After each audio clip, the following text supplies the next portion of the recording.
Hey, this is Raghunath for Do You Yoga, and I was asked to describe what are the foundational poses for men, right? What are their names? How do you do them?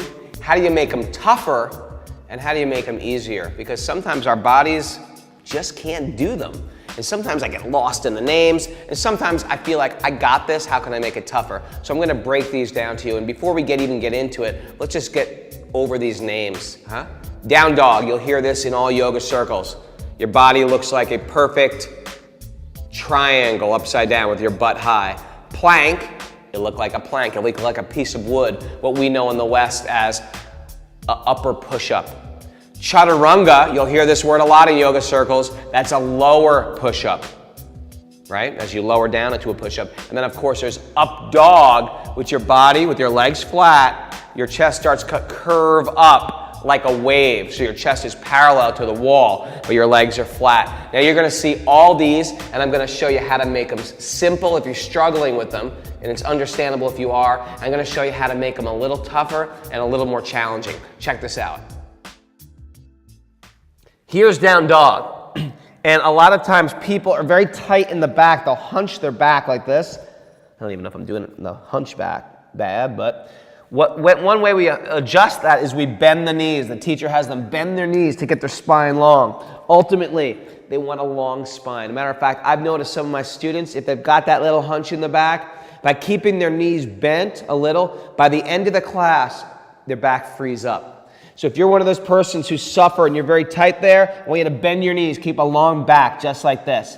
If you're pretty good at your down dog, you straighten those legs. I like to lift my toes up high as if someone's got me by the hips, pulling me up and back, trying to find a lot of length with my upper triceps wrapping in towards my cheeks. And then with that length in the legs and in the spine, I work my heels down towards the earth.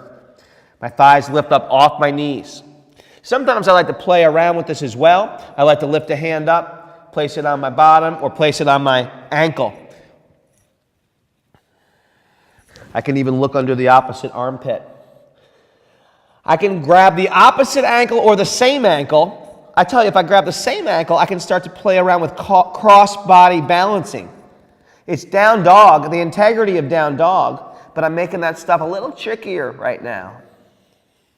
Another option is to find my camel in down dog. I lift a hand, I lift a foot, and I try to grab that ankle and press my body back. So we have down dog, super foundational. If you struggle here, bend your knees. Now as I come forward, check out my plank. My shoulders come perfectly above my wrist. My tummy tucks in. My thighs lift off my knees. This might be too hard for you to do, especially if you're holding it for 10 breaths. That's okay.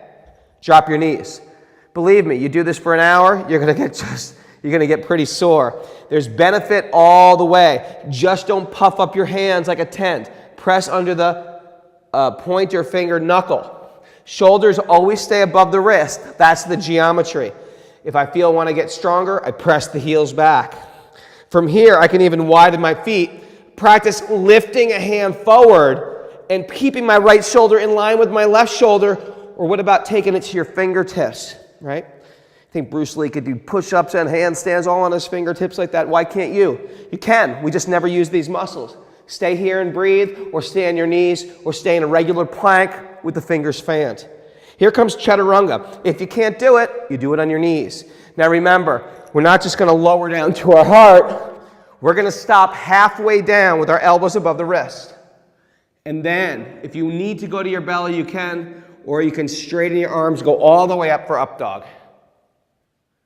Chaturanga, of course, with the legs straight, it's a little tougher than doing it on your knees. I keep the elbows above the wrist. On my exhale, lower down, elbows above the wrist, release the toes.